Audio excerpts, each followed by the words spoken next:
riaperture deciso dal governo, il Veneto solleva il nodo della zona bianca. Dal 7 giugno potrebbero cadere tutte le restrizioni. Approfondimenti richiesti a Palazzo Chigi. Zaia dice aspettiamo una risposta. La consegna al Veneto di vaccino Moderna subisce un nuovo ritardo per problematiche di trasporto. Zaia, siamo alle solite, dice. Nell'ULSS 2 slittano 4.000 vaccinazioni.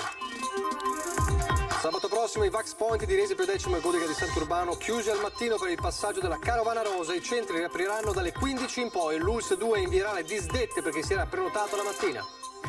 Tragedia nel pomeriggio a Maserata, 57enne muore folgorato mentre stava maneggiando dei cavi elettrici nel capanno dietro la sua abitazione. Incastrato dalle telecamere di videosorveglianza l'autore di un furto ai danni di un 74enne di Moriago della Battaglia, le indagini dei carabinieri. Morte di Franco Battiato a Treviso nel 2017, uno dei suoi ultimi concerti prima del ritiro dalle scene. Il ricordo dell'amico Marco Goldin, non solo dice un grande intellettuale, anche una persona di umanità e generosità straordinaria. È finita l'avventura play-off della De Longhi di Treviso, battuta anche in gara 3 da Bologna dopo aver lottato fino ai tempi supplementari. Emozionante l'accoglienza dei tifosi al Palaverde. Menetti dice: i miei ragazzi hanno dato tutto. Telespettatori di Antena 3, buonasera, ben ritrovati. Il telegiornale di Treviso, dunque in primo piano le riaperture, il calendario delle riaperture, perché all'indomani della cabina di regia che ha fornito la nuova roadmap, la vedremo fra poco, su coprifuoco e aperture, resta da sciogliere un nodo cruciale. Il Veneto, dice il governatore Zaia, sarà zona bianca dal 7 giugno, bisogna anticipare le riaperture. Lo stiamo chiedendo al governo, sentite. C'è una norma del decreto che dice a piscina aperta del 1° di giugno, però è pur vero che sulla zona bianca, a mio avviso, varrebbe la pena di considerare di aprire anche le piscine, visto e considerato che altre attività si aprono. E questo potrebbe valere, se il principio fosse questo, anche per tutte le altre attività, parchi tematici, parchi acquatici e quant'altro. Sì, è esattamente il quesito che stiamo facendo. Il nodo di queste ore è tutto qui e non è affatto un dettaglio. Con l'ingresso quasi certo del Veneto in zona bianca dal 7 giugno bisogna capire se le limitazioni ancora in vigore fissate dalla cabina di regia di lunedì decadranno in automatico. Fate eccezione per uso delle mascherine e divieto di assembramenti. Per Zaia la linea non può che essere quella di riaprire in sicurezza, ma riaprire. Se lo chiede a me io spero proprio di sì, anche perché ricordiamo che noi se andiamo in zona bianca ci andiamo perché per 3 settimane facciamo contagiati sotto i 50 su 100.000 abitanti a settimana. Questa settimana dovremo esserci, altre 2 settimane, e quindi per noi, se siamo in zona bianca per 3 settimane, se non abbasseremo la guardia significherà ad esempio perdere il coprifuoco, vuol dire che dal 7 giugno noi non avremo più il coprifuoco in Veneto. Ma lo stesso mosaico delle riaperture, dice Zaia, non può lasciare nessuno indietro. Resta il grosso problema delle attività sospese come le discoteche, che magari a qualcuno potrà anche fare sorridere. Le discoteche rappresentano un contesto economico importante per il Veneto e anche di promozione turistica. Tornando alle piscine, la questione per il Presidente è emblematica perché sta assumendo un significato politico. Penso che oggi il tema delle piscine sia assolutamente gridi vendetta, cioè pensare che la piscina è chiuso, resti chiusa quando non c'è assembramento e comunque ci sono delle linee guida. C'è il cloro sul quale c'è anche letteratura scientifica che parla dell'azione disinfettante comunque e della massima igiene che c'è in una piscina. Io penso che si debba rivedere questo punto, ho l'impressione che stiano diventando delle posizioni ideologiche non più sanitarie. Zaia torna sul concetto più volte ribadito di convivenza con il virus, convivenza favorita dai numeri della campagna vaccinale. Dobbiamo anche prendere atto che le vaccinazioni stanno cambiando il corso della storia di questo coronavirus. Basti pensare che i vaccinati in Veneto non si vedono più negli ospedali, quindi la vaccinazione sta funzionando. Resta però il problema della puntualità delle consegne con la mancata fornitura del lotto Moderna che ha rallentato la campagna in alcune ULSS del Veneto. Diciamolo fino in fondo, noi abbiamo una capacità vaccinale di 100.000 vaccini al giorno, se ne forniscono 200.000 a settimana, abbiamo già detto tutto. E non se ne esce.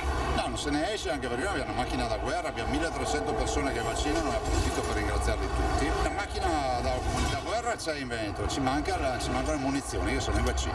Siamo all'ultimo miglio, Presidente. Io direi incrociamo le dita perché con questo coronavirus non è mai finita, però insomma anche pensare che la fase della convivenza sia iniziata. E allora in questo nodo da sciogliere vi chiediamo proprio questo nel quesito che poi vedrà il suo esito a Ring questa sera. Zona bianca dal 7 giugno, riaprire tutto in anticipo, ovviamente in sicurezza. Vediamo il sondaggio, eccolo qua, 0422 162 6691, se per voi è giusto riaprire tutto in anticipo, con la zona bianca ovviamente, 0422 162 6690, se per voi invece no, non è giusto, bisogna essere più prudenti. Come sempre la chiamata è gratuita, non preoccupatevi se sentite il numero occupato, il vostro voto, diciamo, chiamiamolo così, viene registrato nel momento stesso in cui scegliete una delle due opzioni. L'esito, come sempre a Ring, continuerà poi il sondaggio ad apparire durante il telegiornale.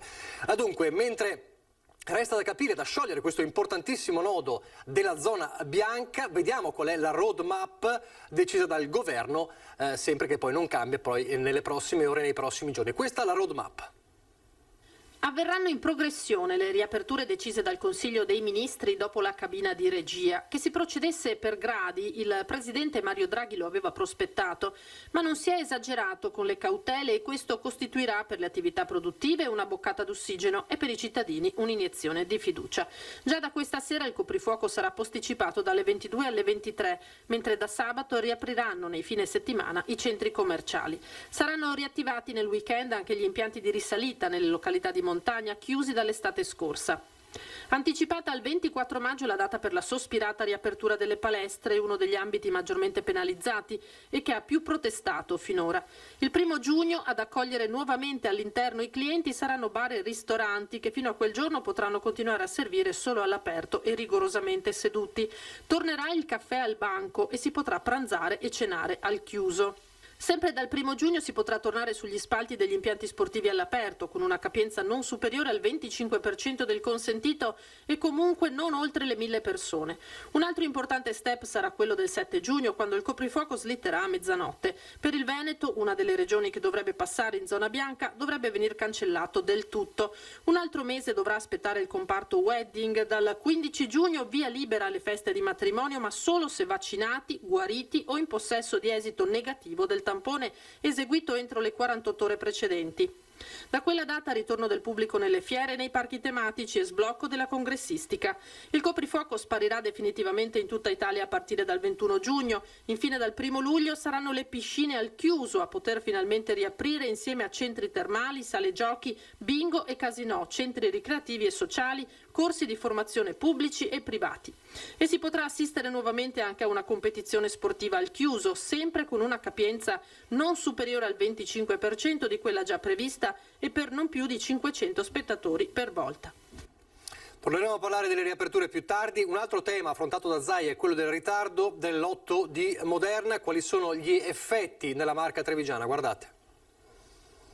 Purtroppo, come può vedere anche oggi mentre stiamo riprendendo qui, siamo nel lab di Villorba, è un po' vuoto, c'è poca gente. Il più grande hub vaccinale del Veneto come non lo avete mai visto. Ingresso deserto con volontari in attesa, una lunga fila di sedie vuote all'osservazione e all'accettazione, checkpoint inattivi. La fornitura promessa di Moderna, attesa per lunedì, questo non è mai arrivata. È il secondo slittamento dalla data di consegna prevista in settimana e ora il lotto è atteso per giovedì. Domani siamo addirittura costretti a posticipare le vaccinazioni del mattino nel pomeriggio proprio per riuscire a rispondere a questo ritardo. Solo nell'ULSS 2 saltano 4.000 prenotazioni. Per un hub vaccinale con un potenziale fino a 10.000 inoculazioni al giorno, oggi alle 13 erano state vaccinate poco più di 350 persone. E allora è la volta di AstraZeneca con i richiami, per i quali non ci sono state defezioni, ma altrettanto non si può dire per le vaccinazioni agli over 60. Quante persone al giorno rifiutano?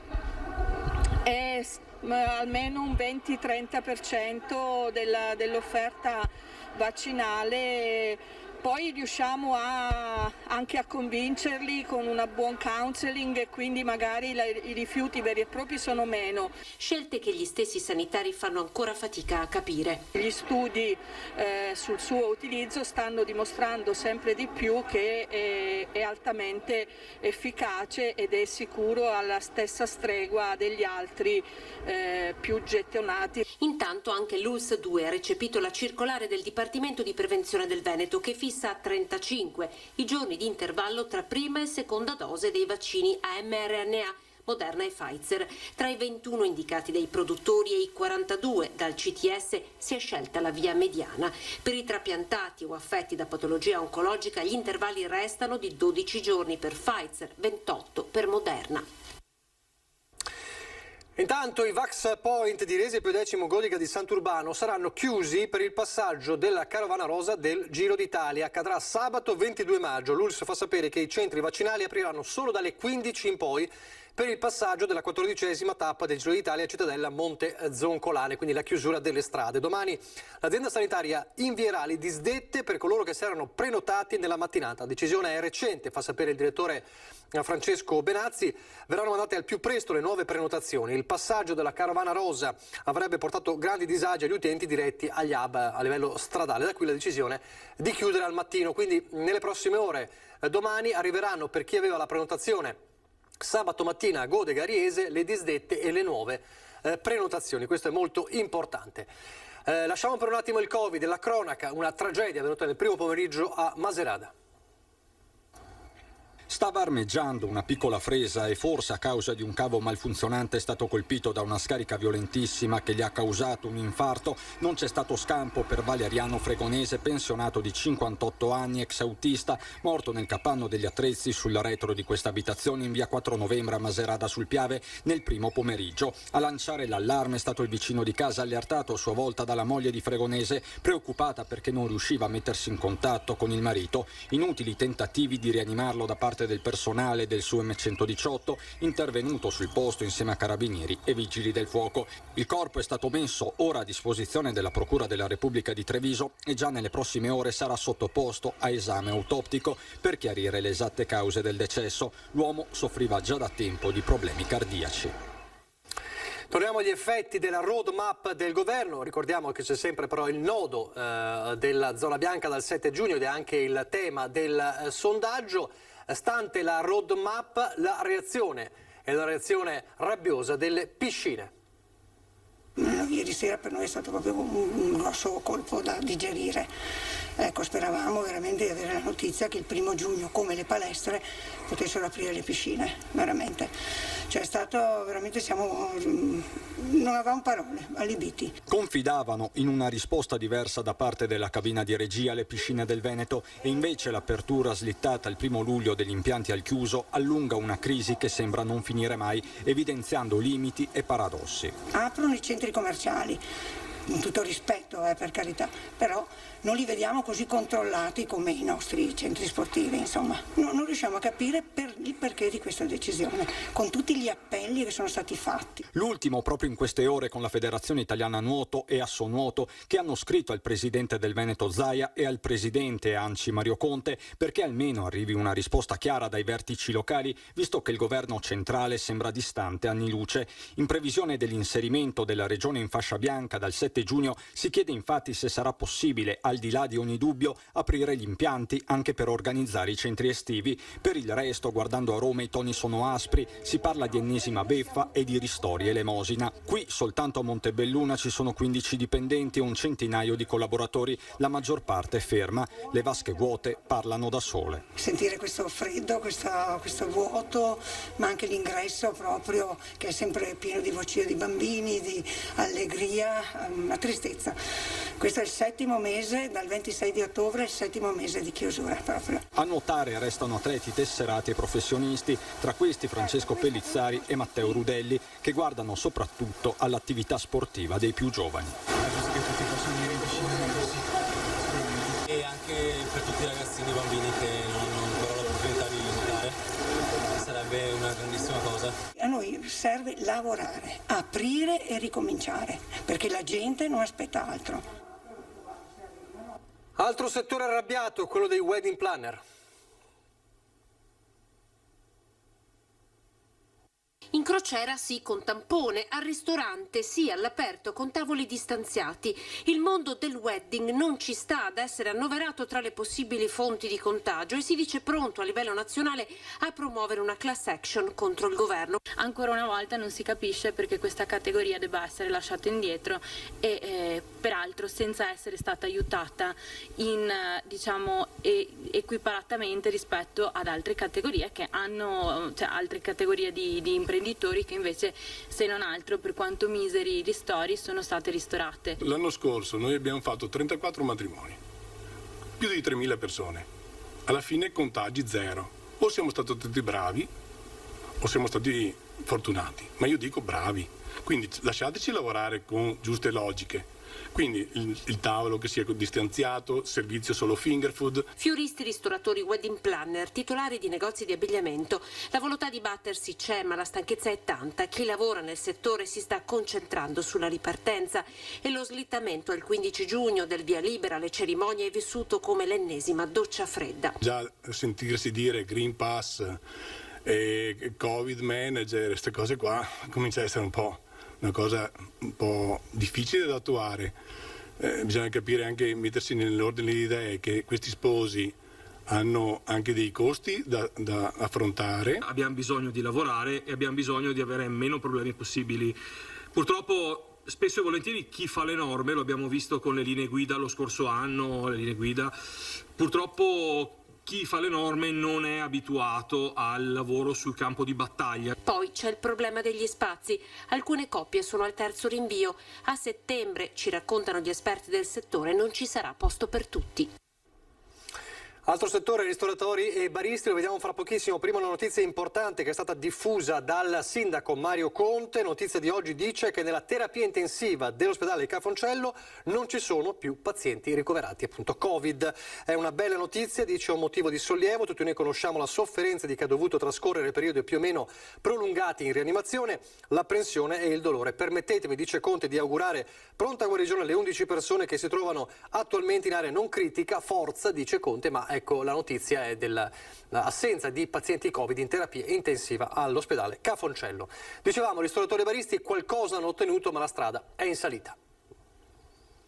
C'è gran fretta perché, credetemi, c'è gran voglia, ma soprattutto c'è grande bisogno di recuperare il più velocemente possibile il tempo perduto, ma non è per tornare a fatturare come prima, a guadagnare come prima. C'è una corsa contro il tempo per salvare le proprie imprese. Così il presidente Federico Capraro di Ascommercio, una corsa contro il tempo, dice, perché le aziende sono allo stremo dopo mesi e mesi di chiusure. Stiamo aspettando degli interventi forti in questo senso, perché coloro che oggi sono aperti a fronte di un indebitamento che è stato concesso e a fronte del quale tutte le famiglie si sono impegnate oltre misura per riuscire a traguardare questo periodo. Molti locali non riapriranno i battenti, non ce l'hanno fatta dopo questa pandemia, i costi vivi troppo alti, i ristori troppo bassi per riuscire a farcela. Oggi, dice il presidente, è difficile anche chiudere, perché anche chiudere costa, ma il rischio vero sarà nel secondo semestre. Ci sarà a giugno, con la prima scadenza, un primo sblocco dei licenziamenti e questo farà uscire sul mercato del lavoro una eccessiva quantità di risorse che il mercato stesso del lavoro non potrà così velocemente riassorbire, proprio una questione di grandi numeri. E poi ci sarà, per il turismo, che ha dei tempi più lenti perché è stato il settore più colpito, una seconda ondata quest'autunno. Baristi e ristoratori ormai abituati a doversi accontentare di poco, sentiteli. Abbiamo aspettato un po' per i pochi posti all'esterno, sì che adesso apriamo ancora più volentieri, nel senso che dopo le notizie di ieri apriamo veramente con uno spirito un po' diverso. Chi si è salvato perché magari di locale a Treviso ne ha più di uno, come Stefano Zanotto, titolare di Arman, che dopo settimane di chiusura riaprirà giovedì. Chi invece ha scommesso sulla Sport. Io zona rossa, zona arancione sono sempre rimasto aperto. O chiudevamo per sempre o stavamo così, questo è. Comunque siamo contenti. Al momento sì, vediamo se dura. A Treviso, tra titolari di trattorie, pub e ristoranti, il decreto del governo è salutato con timido ottimismo. Bene lo slittamento del coprifuoco, ma tanti avrebbero voluto anticipare la consumazione all'interno. Fa respirare un po' di più, ci fa chiudere con un po' più di tranquillità senza magari spingere fuori proprio a quell'ora, diciamo, e ci dà un po' più di possibilità di allungare la cena. Le compagnie escono da una certa ora in poi e abbiamo perso tutto il secondo giro di lavoro, insomma, che si poteva benissimo prendere.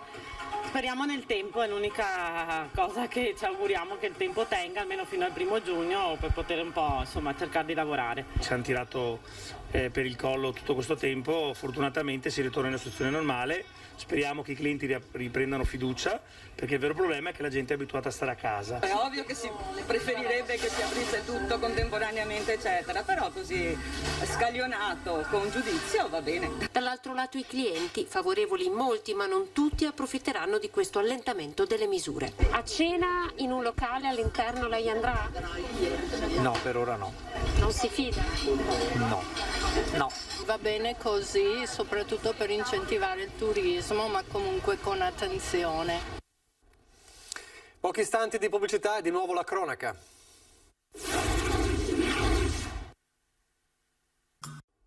Rieccoci in diretta alla cronaca da Moriago della Battaglia, un 74enne derubato ma il ladro incastrato dalle telecamere. Aveva messo a segno un furto nel settembre del 2020 nel mirino del ladro l'abitazione di un pensionato 74enne di Moriago della Battaglia. A volto scoperto aveva fatto irruzione nella casa approfittando della momentanea assenza della moglie ed aveva portato via la borsa della donna nel quale c'erano 600 euro in banconote di vario taglio. Il malvivente, dopo aver rubato i soldi, aveva abbandonato la borsa gettandola a terra nei pressi della porta d'ingresso della casa. Dopo il furto di lui si erano perse momentaneamente le tracce, ma il volto del ladro, un 38enne italiano di Colsamartino, è stato ripreso dalle telecamere di videosorveglianza dell'abitazione. L'uomo, che è stato denunciato dai carabinieri di Colsamartino, si trova recluso presso la casa circondariale di Treviso per altri reati.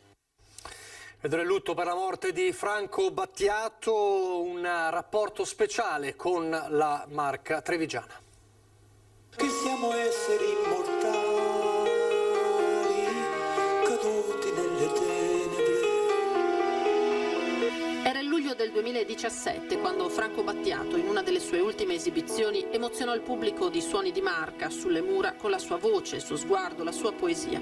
Solo 5 mesi prima l'artista catanese, morto all'età di 76 anni, era venuto nel Trevigiano per partecipare a Castelfranco ai funerali del compositore e violinista Giusto Pio. Era già ammalato Battiato, ma l'amico fraterno l'aveva voluto accompagnare fino alla fine. Era stato quell'incontro quasi casuale con Giusto Pio alla fine degli anni 70 a spingerlo a nuove esperienze, a intrecciare la musica colta, sperimentale con il pop. Che volevo prendere lezioni di violino. Lui contattò Pio e qua disse no, non ho un sacco di impegni, non è possibile, eccetera, eccetera. E so per vie traverse che Giulietta e Stefano, cioè i suoi figli, gli hanno detto papà, ma questo ha fatto dischi, è famoso, prendilo. A collegarlo con la Marca anche la collaborazione con Marco Goldin, curatore di alcune delle mostre d'arte più di successo del Nord-Est negli ultimi decenni.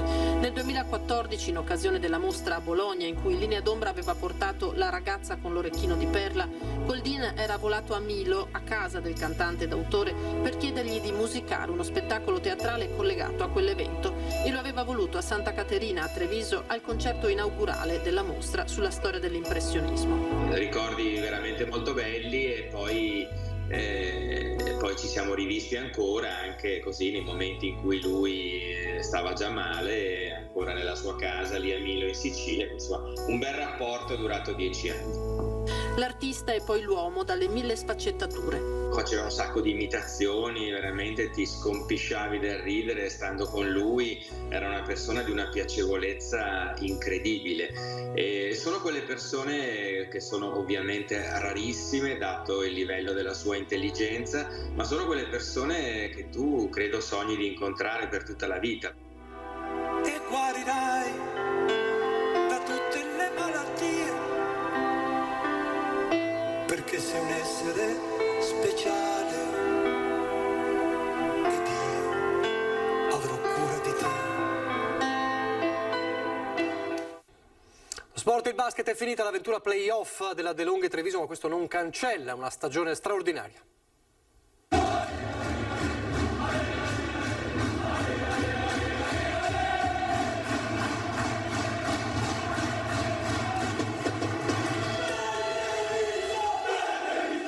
L'antipasto da brividi era stato questo, il saluto fuori dal Palaverde dei tifosi che non potevano entrare al palazzetto.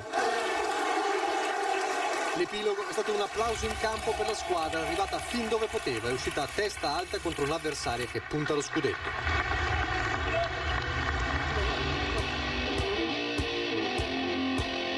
In mezzo una gara che ha mostrato la maturazione dei ragazzi di coach Menetti, capaci di mettere sotto la Virtus Bologna delle superstar Teodosic e Bellinelli per quasi tutta la partita, con sorpassi in doppia cifra prima del ritorno prepotente di Bologna e un Paiola sempre più decisivo. C'è voluto un tempo supplementare alle Vunere per avere ragioni della De Longhi e a fine gara Max Menetti non può che tributare sia agli avversari che ai suoi ragazzi. Complimenti a loro. E purtroppo noi usciamo da questo playoff. Però ragazzi, io non ho niente da dire. Questa squadra oggi ha dimostrato tutto sotto l'aspetto tecnico, ha dimostrato tutto sotto l'aspetto della personalità. È cresciuta da gara 1 a gara 2 e 3 in modo incredibile. Resta nel coach il rimpianto di essere andati a riposo sul più 15 e di aver visto crollare nel terzo quarto i sogni di portare a casa gara 3 con la rimonta devastante di Bologna. Treviso a testa alta, all'esordio in Serie A subito i playoff, è una serie bugiarda nelle cifre perché il 3-0 finale non racconta bene la sfida. L'ultimo rimpianto del coach, non aver potuto giocare con alle spalle quello che viene considerato il tifo più entusiasta e intenso del campionato. Con tutto rispetto per tutte le squadre che in questo momento stanno giocando in playoff, lo spettacolo che avremmo visto oggi al Palaverde non l'avrebbe visto nessuno. La prossima stagione si riparte da loro, dal popolo bianco-blu.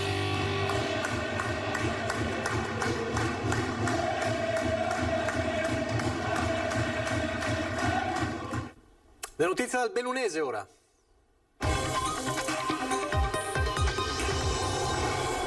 La cronaca in primo piano con le indagini dei carabinieri per quanto accaduto ieri a Meano di Santa Giustina, una ragazza ventenne del posto che ha raccontato di essere stata aggredita in pieno giorno da 2 sconosciuti per una rapina.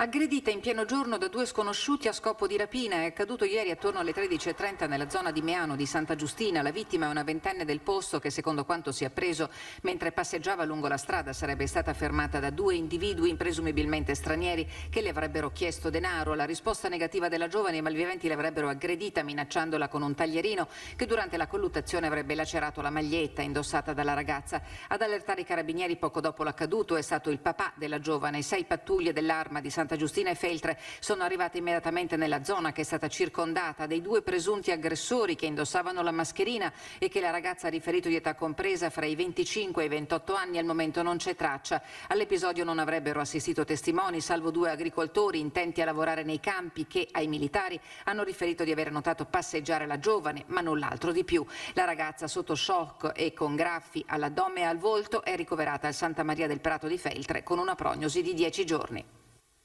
Il lavoro, la crisi di Ideal Standard, aperto ad oggi il presidio permanente dei lavoratori. Noi abbiamo preso la decisione di intensificare la nostra mobilitazione perché l'azienda, oltre a non darci risposte, sta proseguendo con le azioni per dismettere lo stabilimento. Il futuro di Ideal Standard si fa sempre più cupo. Oggi è scattato il presidio permanente davanti allo stabilimento di Trechiana, un'iniziativa di lotta chiesta ai lavoratori che proseguirà con 3 giornate di sciopero a settimana a partire dal 24 maggio, quando una delegazione di lavoratori sarà a Cortina in occasione dell'arrivo della tappa del Giro d'Italia. In questo territorio stanno rischiando 800 posti di lavoro e altrettante famiglie e un indotto che è enorme. La politica e anche i ministri in questo caso devono battere un colpo. Come ACC, Ideal Standard è un'azienda che continua a produrre. Da settembre dello scorso anno, quindi quando si è archiviato il grosso del Covid, l'azienda ha iniziato a produrre in maniera davvero proficua, avvicinandosi ai numeri previsti dai piani. Manca però un piano industriale che l'azienda non è ancora stata in grado di fornire, salvo mettere in atto procedure volte alla smobilitazione del sito. E allora si lotta con tutti gli strumenti possibili, fra questi anche con l'iniziativa Salviamo il posto di lavoro di mamma e papà, che coinvolgerà gli alunni e gli studenti di Borgo Valbelluna. Perché ci sia consapevolezza di che cosa vuol dire lavoro e che cosa vuol dire perderlo. E poi il Giro d'Italia, meno di una settimana, l'arrivo della Carovana Rosa a Cortina d'Ampezzo. Lei indossa Milano-Cortina 2026, intanto dopo i mondiali a Cortina arriva il Giro. Sì, devo dire che Cortina ha puntato molto sui grandi eventi sportivi, i mondiali di sci, in prospettiva le Olimpiadi, non poteva mancare il Giro d'Italia. La data cruciale sarà il 24 maggio, quando il Giro d'Italia arriverà a Cortina d'Ampezzo, che intanto si prepara con entusiasmo ad accogliere la corsa in rosa. Giro d'Italia che ritorna dopo 9 anni, direi con un tappone dolomitico veramente molto, molto bello, entusiasmante, con 5.700 metri di dislivello, quindi siamo in attesa sicuramente di questo che sarà l'evento sicuramente della primavera-estate cortinese. Quella ampezzana sarà la più attesa delle tappe dolomitiche di questa 104esima edizione del Giro, che sin qui si è intanto svolto nelle peggiori condizioni climatiche che si potessero immaginare. Gli ospiti di Ring con Ferdinando Varino questa sera alle 21:15 sono Luciano Sandonà della Lega, Vincenzo Forte di Fratelli d'Italia, Marco Bonet del Corriere del Veneto, Andrea Zanoni del Partito Democratico e poi il presidente di Assindustria Veneto Centro, Leopoldo Destro. Ci sarà anche l'esito del sondaggio che vedete ancora in onda. È tutto, grazie per averci seguito, vi lascio al meteo.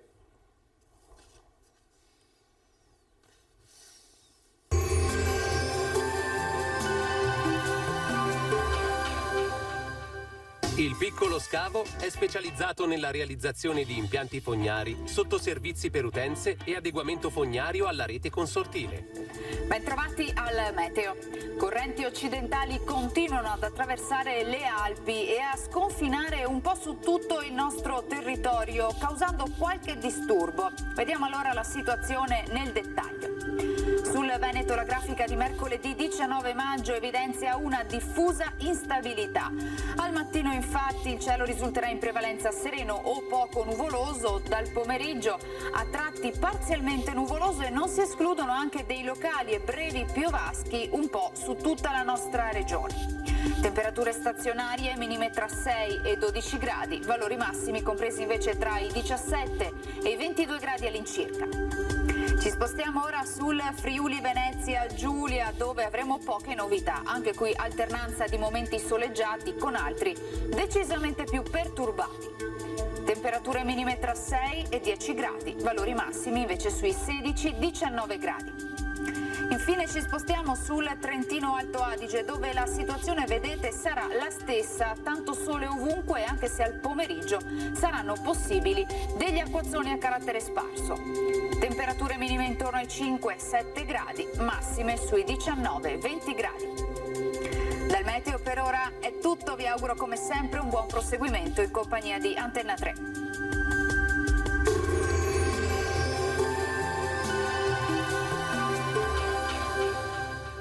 Il piccolo scavo è specializzato nella realizzazione di impianti fognari, sottoservizi per utenze e adeguamento fognario alla rete consortile.